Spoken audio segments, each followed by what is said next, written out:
Jeigu ir mes, kaip šie eiklūs žirgai sukia iš ledinio rato į finišo tiesėje, taip verštumėmės į priekį savaje, besitęsiančios revoliucijos tiesiaje.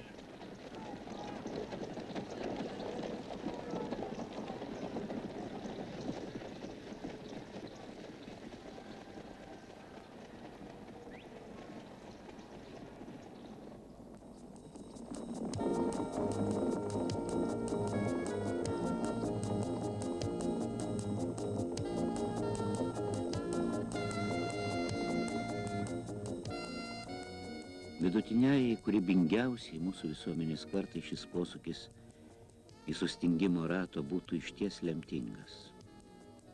Jis pradėtų etapą vainikuojantį kartos gyvenimą prasmingo dydžio darbo vainiku.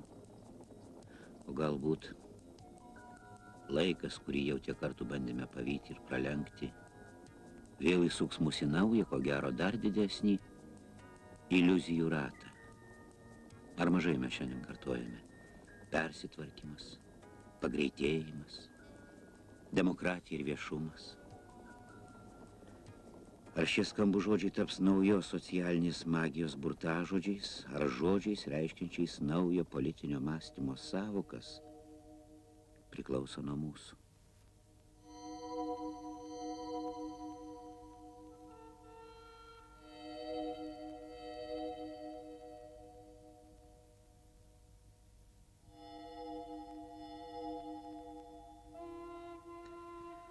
Praėjusi ilgai rūsti Lietuvos žiema įšaldė daugybę jaunų sodų. Jurbarko rajono Mičiurino sodininkystės tarybinio ūkio sodininkai, nelaukdami pavasarinio atlydžio, ryžtingai nugenėjo mirusias šakas.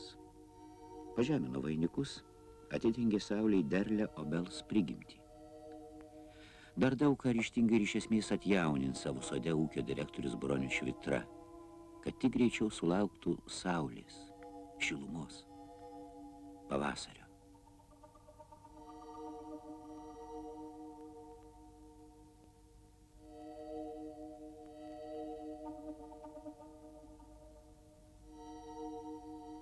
Birmantas Velikonis, mokslų kandidatas, Panevėžio rajono Ramygalos kolūkio pirmininkas, Respublikoje plačiai žinomas ne tik kaip išmintingas ūkininkas, bet galbūt net labiau kaip savo žemiečių kultūrinio dvasinio gyvenimo organizatorius. Lietuviškas kaimas visada buvo tarsi mūsų kultūros šulinys ir aruodas. Šį išskirtinį tautinio gyvenimo ypatybę nuo Virmanto Velikonio mūsų turtas, rūpestis ir ateities garantija.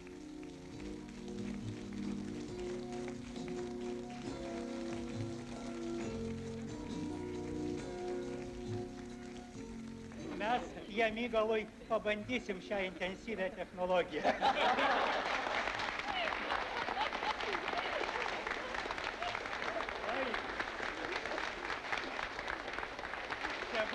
Ramygalo žemėje išaugintas šviežios duonos kepalas laimina jūsų gyvenimą ir jūsų kūrybą. Ačiū jums visų žemiečių, ramygaliečių vardu.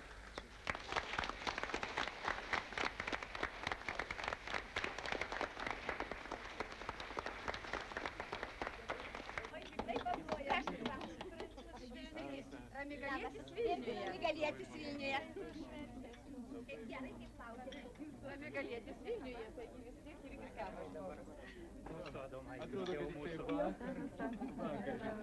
kad čia tai reiškia skyrė. Ačiū gerai. Aš bernelį mylėjau, jam žodžiu šalvėjau, o dabar pas mane neatėjo, o dabar pas mane neatėjo.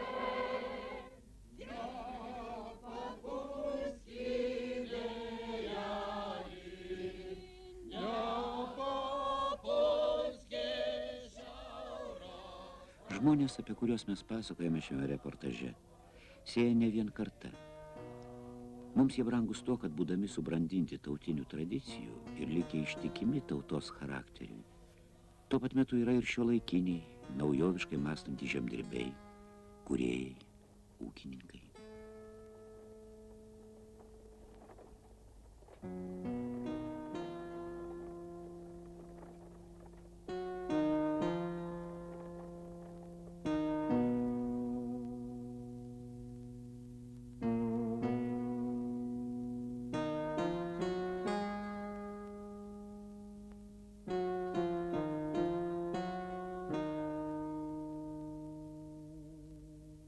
Akmenės rajono Kivilių kolūkio pirmininkas Vladas Račkauskas.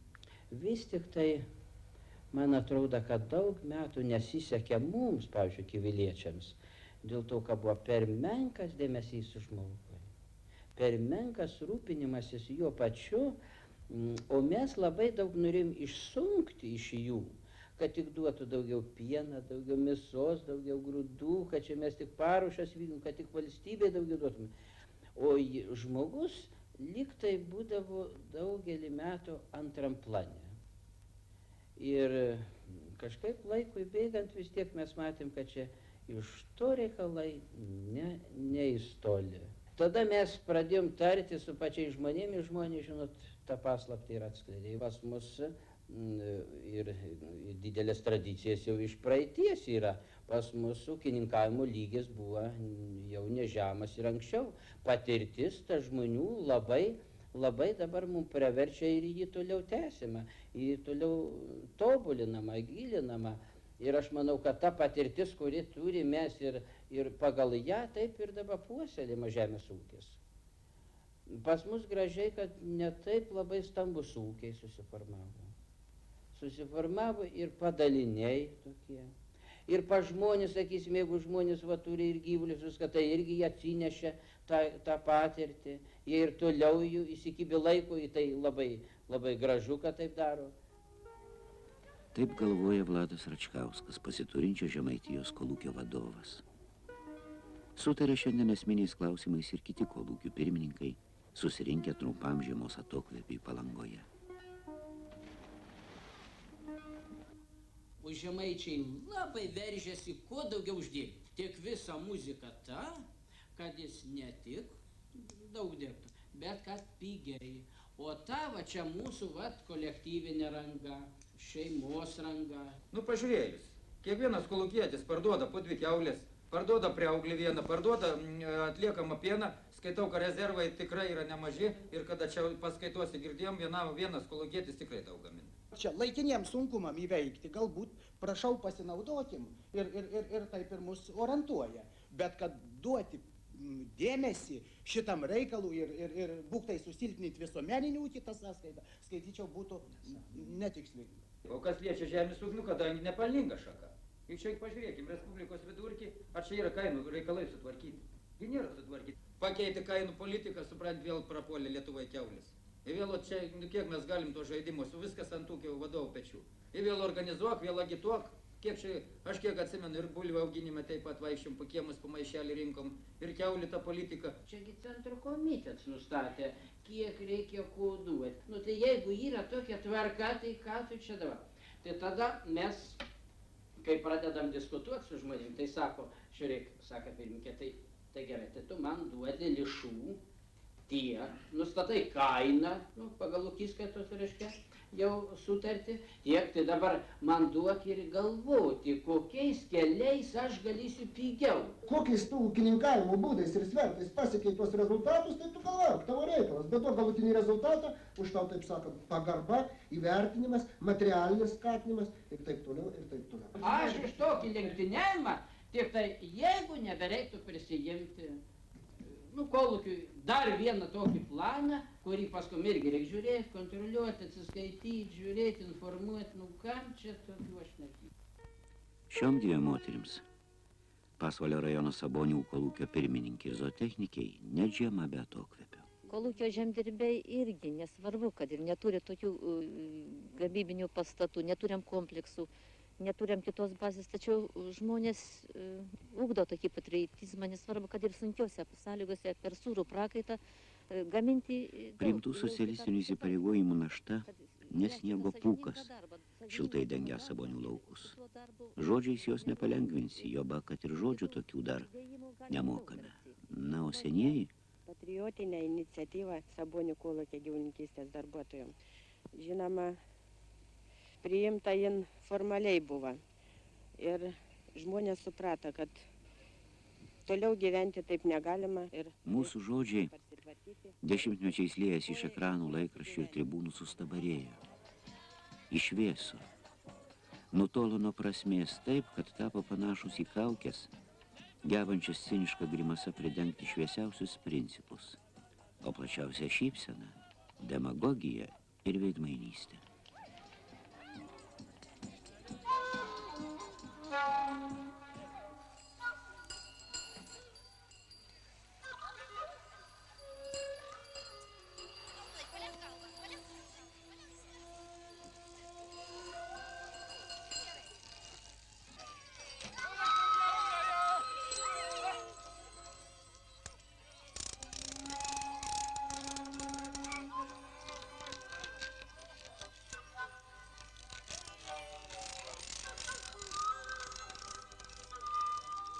Kaukė amžina. Laimė grimasos gyvenimas trumpalaikis. Bėda, kaip prarastas savas veidas. Vienas grimasas keičia kitos. Lietuvos skaičiavimo mašinų gamybinis susivienijimas Sigma turi ir savo veidą, ir vardą. Tačiau ir susivienijimo gyvenimą dažnai sąlygoja svetimi vardai. Biurokratijos grimasos. Susivienimo profsąjungos vietos komiteto pirmininkas Alvydas Lajus. Visose organizacijose įdėkti. Reiškia, gerai, kad tas iniciatyvas paskelbė. Mes pasirenkam tas, kurios labiausiai būdingos mums, labiausiai priimtinos mums. Ir nežiūrint, kad vis tik tokių reikalavimų būna, kad jūs tą 20 ar 30 iniciatyvų kaip įdėgėt, mes neįdėgėm. Mes įdėgėm tas, kurios mums labiausiai efektyvios ir kurios labiausiai mums duoda. Manau, kad mūsų vedama politika šiokius tokius rezultatus duoda. Partinio komiteto sekretorius Algirdas Karalius. Kurį dabar daug kalbama ir jis atkris kažkuria tai prasme. Sumažės, mes įsitikinę, kad sumažės tas kiekis įsipareigojimų, sumažės kiekis tikrintojų kiekvieno iniciatyvų, nurodinėjimų, kaip daryti, kada daryti, kodėl daryti. Generalinis direktorius Algis Čiuplinskas. Mes susiformavom savo penkmetį. Išeina koks tai sąjunginis nutarimas. Vėl mums, reiškia, ką tai paveda. Ir vėl paveda. Jau visą eilę tokių nutarimų išeina, kurie jaukia mūsų tą penkmetį suformuotą. Mes turim jį peržiūrėti, vėl ieškoti vėl kokių tai rezervų, arba ką tai stumti, nevykdyti. Ir tas dingsta kolektyvo vaidmuo. Patvirtina, kolektyvas sutarė, kad tiek padarysim tas, reiškia, aptarėme konferencijoje, ar kur tai yra. Išeina koks tai direktyvinis dokumentas, ta visa kolektyvo nuomonė į šalį padedama ir mes jau kolektyvą kreipiame tą linkmę, tam, kad įvykdyti kokį tai direktyvinį dokumentą. Nu, dabar šitas kaip mažėja.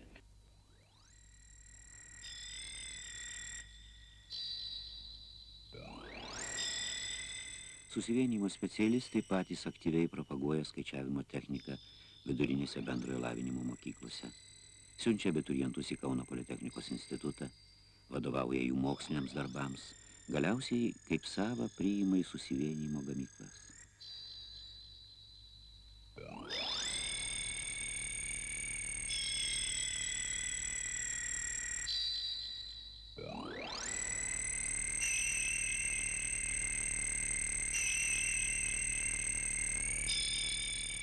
Gamyboje jaunasis specialistas turėtų subręsti kūrybiškai, kolektyve, пилетишкой. В проекте права объединения и самостоятельного предприятия, входящего в состав объединения, не отличается. Этот раздел необходимо дополнить дополнительными правами объединений.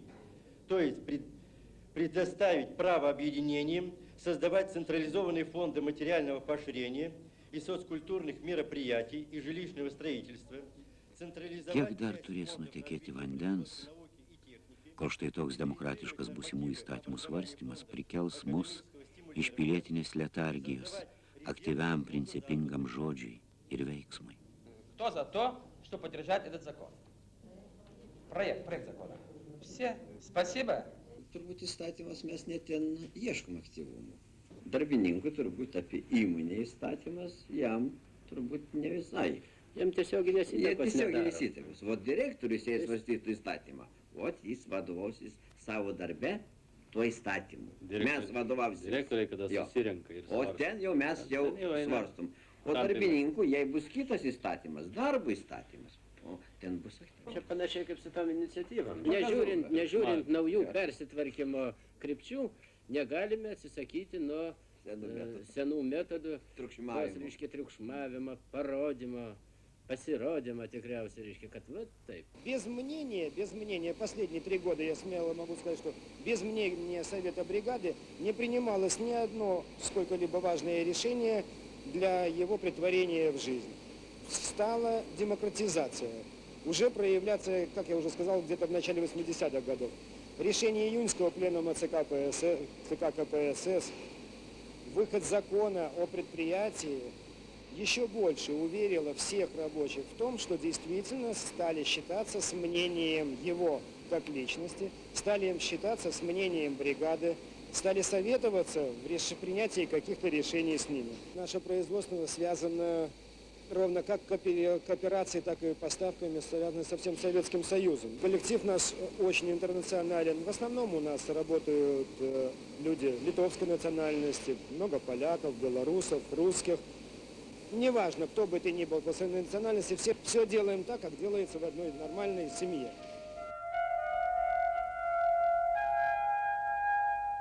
Šiandien mes visi, esantys abipus ekrano, kalbantys ir klausantys, tik bandome įsiveržti iš užburto socialinės demagogijos lozungų rato.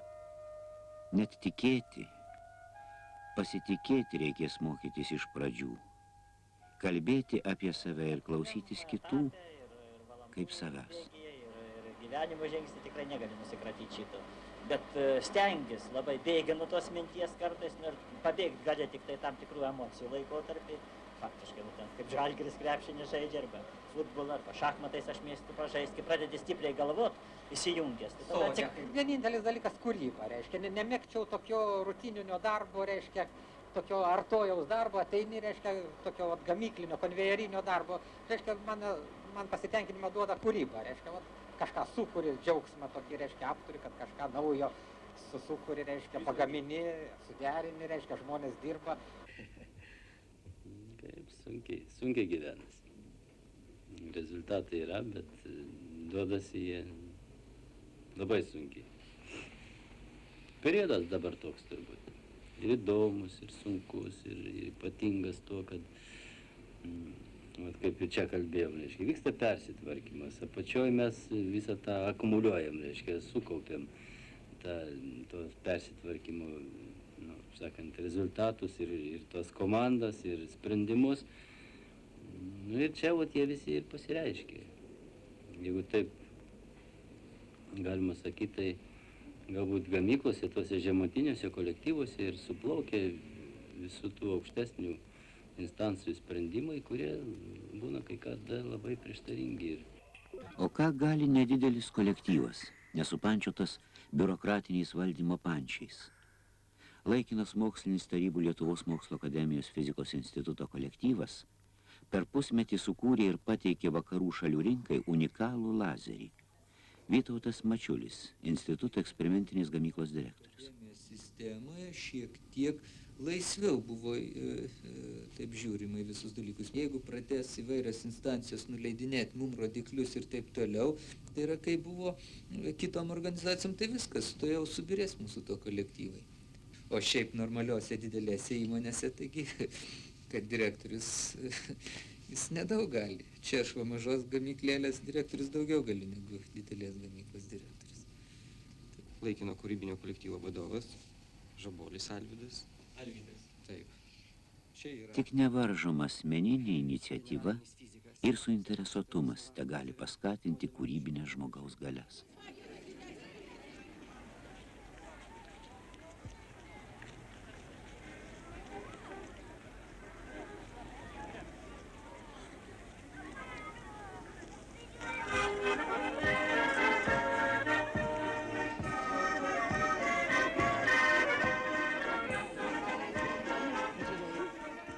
O čia jau mes visi kiti.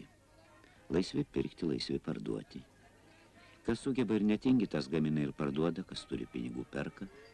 Na, o kas neturi, nors seilę pavarvina. Ir keiščiausia, veikiami rinkos dėsnių ne tik nesužvėrėjam, bet net nenužmogėjam, kaip kad bijojame. Greičiau atvirkščiai senovės Vilniaus kaziuko mugių tradicija šimtmečiai sutraukdavusi Novgorodo ir Pskovo, Baltarusijos ir Ukrainos ar net Priekarpatės pirklius į sostinę, šiandien atgyja naujomis viltimis, naujų internacionalumu.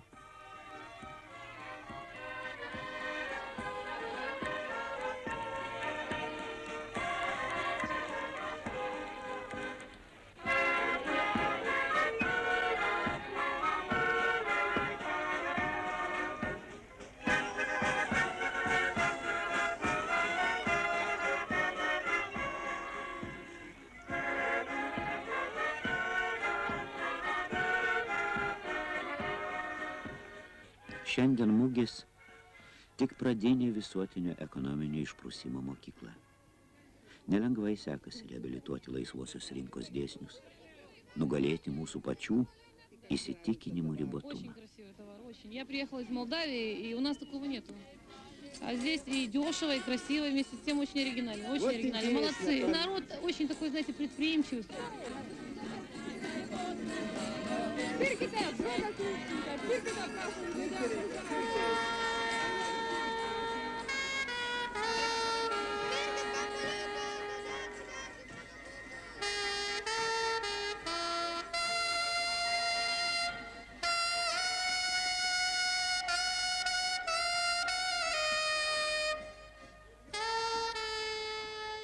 Tačiau rinkos ir minios dėsniai tinka tik daliai mūsų gyvenimo. Ne viskas perkama ir ne viskas parduodama po gimtinės saulę. Dvasiniai tautos turtai neįkainojami.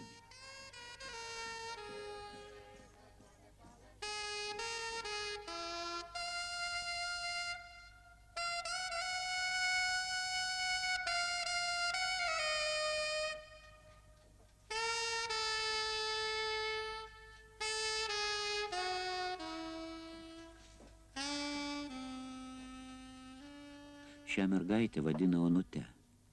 Jai 7 metai, gyvena į kaime tarp Stakliškių ir Jiezno. Ji piešia.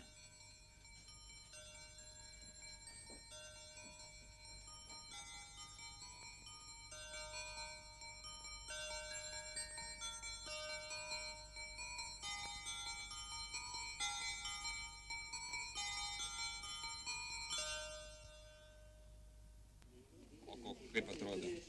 Nupaišyk greitai, man čia kaip jis atrodo. Ai, greitai koks nors. O kokius spalvos? No. Veidą, nupaišyk, kad aš jau atvažiuosiu, kai tai žinosiu, kaip jis atrodo. Nupaišyk pirmą nosį. Nuo nosies viskas ir prasidės.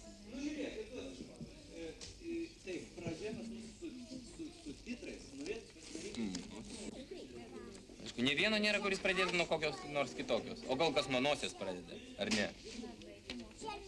Kaip? Jau jūros nepaišai? Jau reikia kažką atmesti. Jūri dabar čia. O, čia įdomu. Ką čia gana įdomu? Tai va, čia tikriausiai šitas karalis. Ir kur čia dabar nueis? Namo grįžti. Čia jau kas tokie apsigyvenę. Turtingai šitas karalius gyvena. Žiūrėkit, kokias ganiau. Taip? Nu ir kaimynas gieda taip pat. Nu va. Lietuvos televizijos vaikų laida Mano pasaulis tai ne vien piešimo pamokos Respublikos vaikams. Programos autoriai per 2 dešimtmečius kartu su tūkstančiais Lietuvos vaikų sukūrė beribiai savo pasaulį.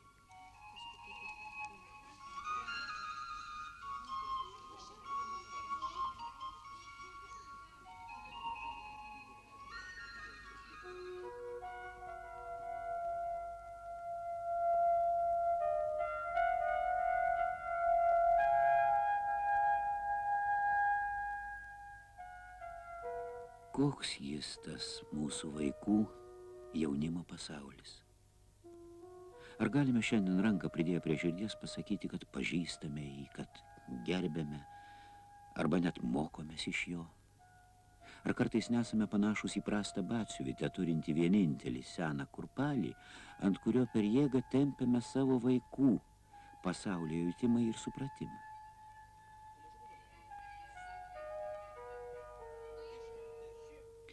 Dėja, taip matyti elgiamės ne mes vieni. Kitaip parinktųsi ar kalbėtų su tokiu rūpesčiu įvairiausių šalių pedagogai ir tėvai apie savo vaikus. Tėvų ir vaikų problema visuotinė ir išskirtinė pasaulinių problemų rate.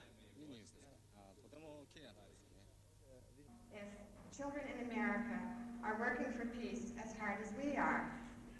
And I was very happy to be able to tell him that children in America are also working for peace and that my children and the children of my friends and the children in my community are also... Manute, čia vyksta suaugusių žmonių toks rimtas susitikimas, kurio devizas bendradarbiavimas vardan vaikų. O kaip tau atrodo, kas svarbiausia tiems vaikams? Kas tau svarbiausia? Piešti svarbiausia. Piešti. Ir ką tu savo piešinukuose pieši? Labiausia tai katinus. Katinus mėgsti, taip? Ir karves. Dar ir arklius.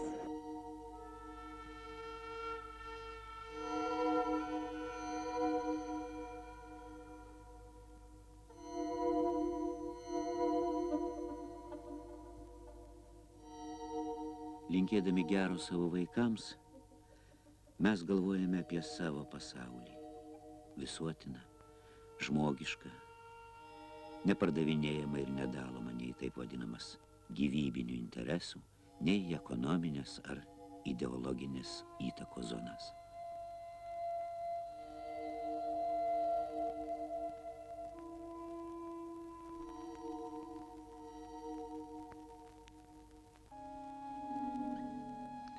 Gerais norais, sakoma liaudyje, kelias į pragarą grįstas.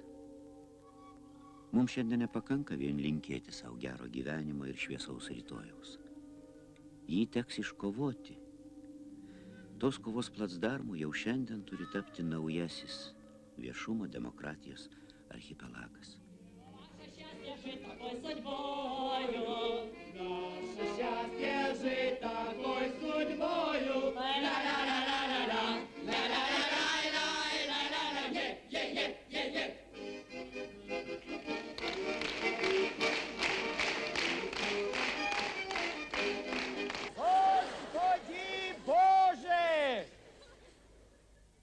Я каждый день биваю в универмаге. Каждый день битва. Я буду писать выше. Я говорю, Силька и Васи есть, мне говорят только фотобром.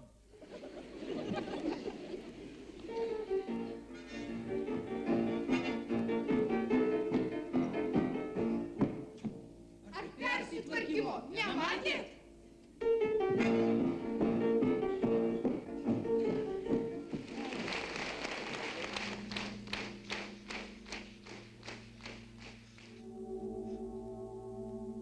Ne tik jaunoji karta, visi, visas pasaulis tarsi užkerėtas skambaus rusiško žodžio perestroika, laukia, nekantrauja nešvelnaus pavasarinio vėjelio, o tikro revoliucijos vėjo, pamiršdami, kad per audrą griūvantys seni medžiai negailestingai laužo ir jaunųjų šakas, išdrasko jaunuolinus. Tai kasgi sužydės suvešės tikrai pavasarį, kai perestroika bus pasibaigusi.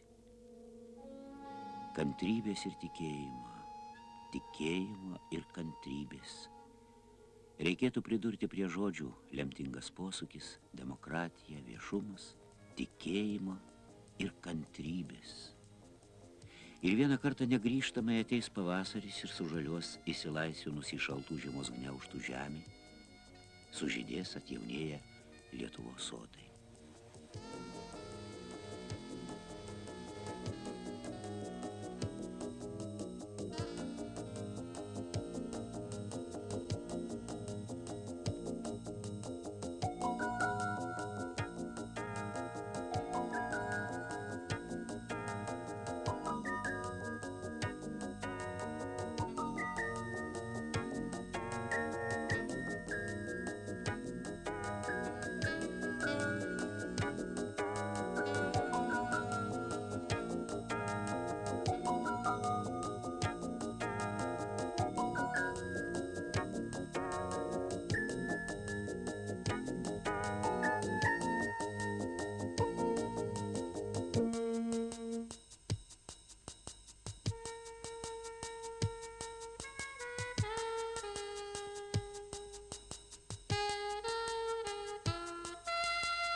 Šiaurės Lietuvą pavasarį, suprantama, pasiekia vėliausiai.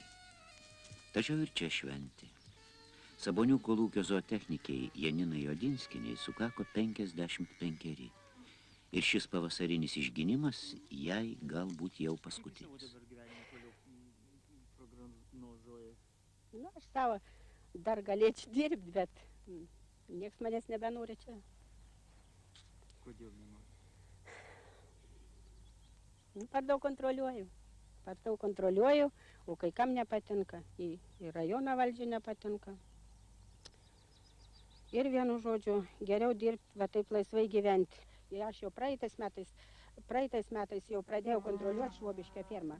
Tai vedėjai labai nepatiko ir ta vedėja išėjo iš vis iš darbą. Nu, vienu žodžiu, kiekvieną specialistą ir ypač dabar partijos ir vyriausybė kelia tokius klausimus, kad žmonės dirbtų tik tai sąžiningai, dorai, nu ir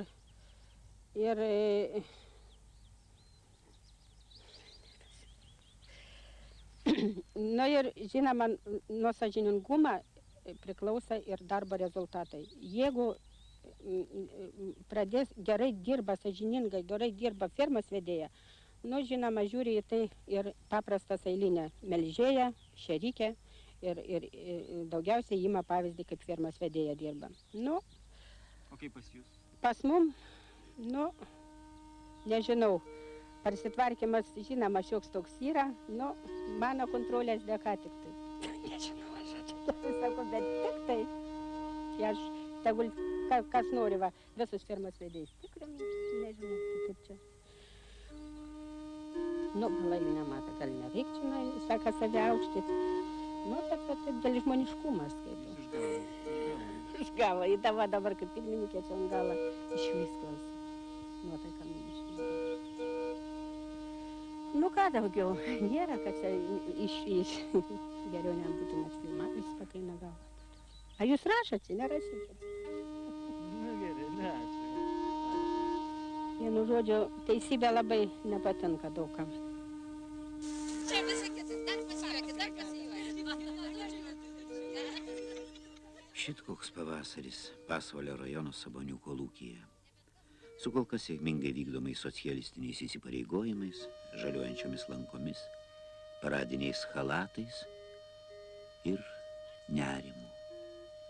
Būtent Jodinskienė tą pavasario rytą su tikra partinė aistra kalbėjo apie tai, vardan ko po mėnesio susirinko Lietuvos komunistų partijos eilinis plenumas. Agronomam gal reikėtų nesimušti, kad, supranti, didesnį plotą pasėti grūdinių, o mažiau žalienų, o kelti grūdinių derlingumą. A dabar mūsų agronomai nesvarbu. Jie tik žiūri, kad jiem atsiuntė planą grūdinių daugiau pasėti, o žaliam pašarui mišinių nieko nesėjo. Ir žinoma, labai sunku bus tos tempus išlaikyti, jeigu nebus gerų baltymingų pašarų. Agronomas. Savo smukusi prestižą Lietuvos agronomai pergyvena skausmingai, bet nenuolankiai. Tradicinė agronomų seklyčia Ramygaloje. Rašytojas Vytautas Petkevičius. Kas atsitiko su žmogum? O atsitiko tai, kad mes visą laiką laikėm žmogų baimėje, kūrėm niekam nereikalingus nutarimus, kurie prie žmogaus prigimtį ėjo. Ir dabar staiga pasijutum labai blogoj padėty. Ir manot, kad partija ir vyriausybė iš gero gyvenimo taip staigiai viską daro. Dėl to, kad mes atsidūrėm kritiniai padėty. Mūsų ekonomika atsiliko pasaulyje labiausiai. Ir jeigu mes nepersiorientuosim tikrai iš širdies, mūsų mins. Mums nėra kitos išeities. Ir tai reikia galvoti ne vien tik šventėmis, bet, taip sakant, kiekvieną dieną. Reikia sudaryti sąlygas, kad baimė žmogus galėtų nugalėti, jo protas ir taip toliau, bet jeigu baimė pastoviai skatinimą, įtampa nebe baimė, įtampa sugyvulėjimu. Giedraitis, socialistinio darbo didvyris, Ėriškių kolūkio pirmininkas. Reikia daryti taip, kaip darėm anam periodui. Jeigu taip kalbėt, reikia daryti, kaip darėm prie Stalino. Reikia daryti, kaip darėm prie Chruščiovo. Dabar pasirodo, negalima pasakyti, kad darykim taip, kaip darėm prie Brežnevo. Šitaip giliaudis kalba. Reikia daryti mūsų žemės ūkyje, kad būtų mažiau inteligentų, o daugiau dirbančiųjų. Kitaip neleidžia mūsų nei sąlygos, nei demografinis procesas. Tačiau reikia sutikti su rašytojais, publicistais, su visais tais drąsiais vyrais, bet ne visada, gerbiamas Vytautai, užtenka ir rašytojai drąsumo pereiti kažkurią tai draudžiamą zoną.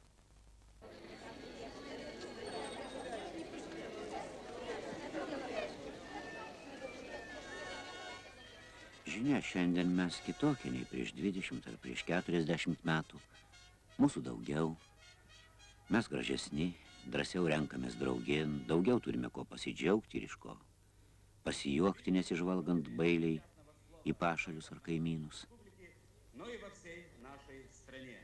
Более чем 4,5 века назад, рожденный на земле соседней Белоруссии, высокоученый и просвещенный Францишкус Скорина обосновал в нашем городе первую на территории нынешнего Советского Союза типографию.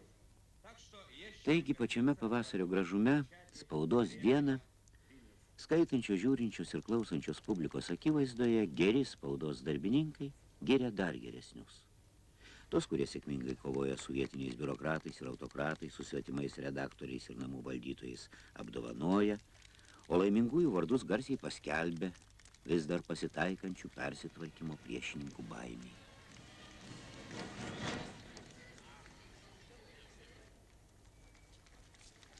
Matyt, viešumas yra iš tų pačių svarbiausių dalykų persitvarkymo procese. Mano supratimu, be viešumo neįmanomas joks spartinimas, joks persitvarkymas. Kitaip tariant, kiekvienas iš mūsų žurnalistų, išrašančių, dirbančių, mąstančių, privalom galvoti ir mąstyti naujai. O kas jūs jaudina labiausiai, kokias tai? Labiausiai jaudina tai jaunimo auklėjimų klausimai. Dėl to, kad daugelis jaunimo reikalingi yra auklėjimai.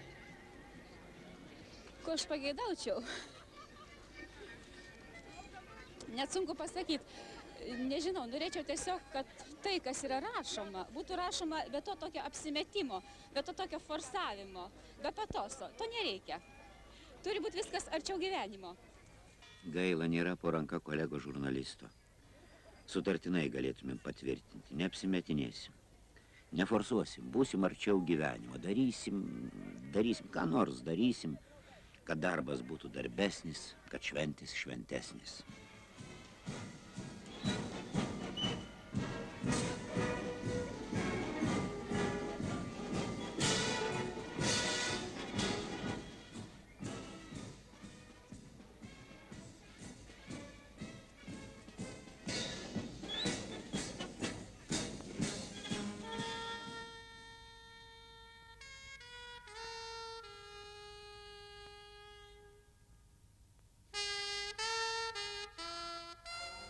Ir vis tiek, kaip padaryti, kad mūsų triukšmingos ir spalvingos šventės ateityje netaptų bedvasių tradicijų ir formalizmo maišalų. Kad mūsų gatvės, aikštės ir skersgatviai nepasidarytų kovingo laikmečio užuovėjomis, o gelžbetoniniai maštabai vienintelių šviesios ateities įvaizdžių.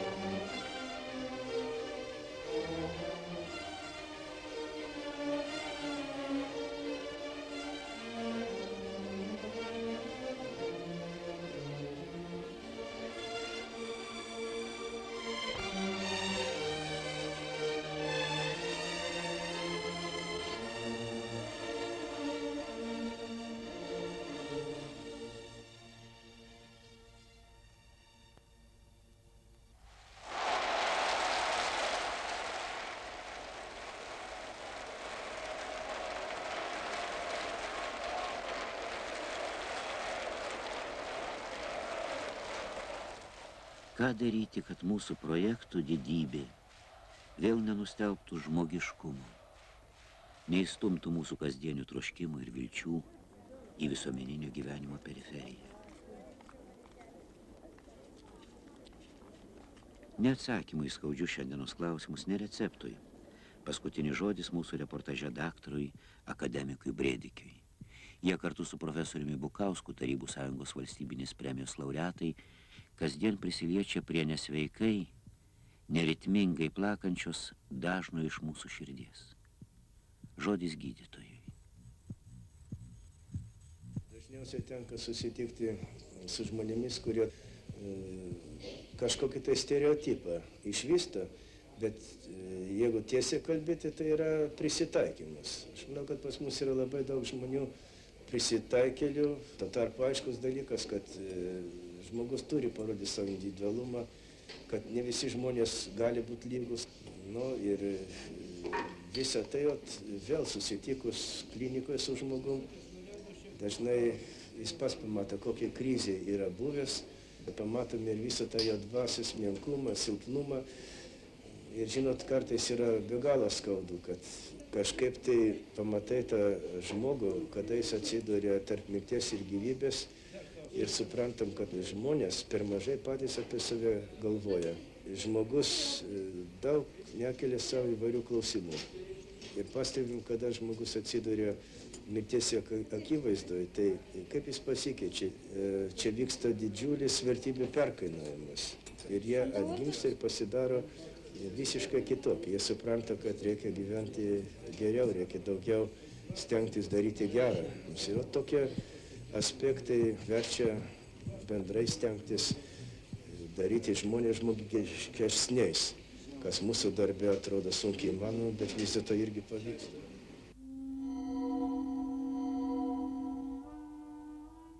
Kai mes baigėme šį reportažą, buvo pats vidurvasaris. Seniai buvo atslūgęs pavasario polaidis, upė sugrįžė į savo vagas, gimtojoje žemėje tyliai brendo pavasario viltys. Baigėsi pirmasis persitvarkymo etapas, iš lėto nesulaikomai rudenėjo.